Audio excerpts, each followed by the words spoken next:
महाराष्ट्राचे तत्कालीन मुख्यमंत्री आणि आताचे उपमुख्यमंत्री आदरणीय एकनाथजी शिंदे साहेब जी योजना सगळ्या लाडक्या बहिणींसाठी आणली. खरं तर आज त्या सगळ्या योजनेचा लाभ आमच्या सर्व लाडक्या बहिणी घेत आहेत आणि केवळ लाभ घेतात असं नाही, तर त्या लाभाच्या बरोबर आम्हाला भरभरून आशीर्वाद सुद्धा देतात.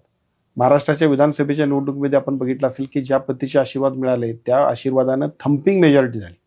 आजपर्यंतच्या इतिहासात अशा पद्धतीचं मताधिक्य आणि अशा पद्धतीचे आमदार निवडून यायचा प्रकार कधीच झाला नव्हता. एवढे प्रचंड अशा पद्धतीचे भरभरून आशीर्वाद सहकार्य आम्हा सगळ्यांना लाडक्या बहिणींनी केलं.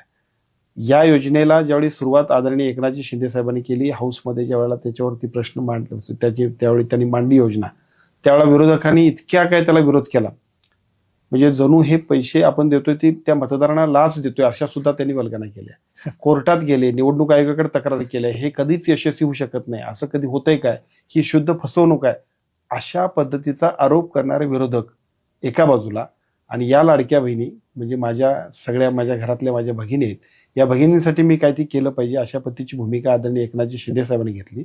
त्यामुळे अख्ख्या महाराष्ट्रामधल्या कानाकोपऱ्यात गोरगरीब माणसांच्या पासून सर्व आपण कुठेही जाल तिथं एकनाथजी शिंदे साहेबांचं स्वागत होत असताना सर्वात पुढं लाडक्या बहिणी असतात. तो खूप मोठी एक इमोशनल अटॅचमेंट त्या सगळ्या लाडक्या बहिणींबरोबर झालेली आहे. त्याचा फायदा याच निवडणुकीला नाही, जिथं जिथं आदरणीय एकनाथजी शिंदे साहेब, देवेंद्र फडणवीस साहेब आणि अजितदादा पवार साहेबांची युती असेल त्या सगळीकडे आम्हाला तो आशीर्वाद मिळणारच आहे.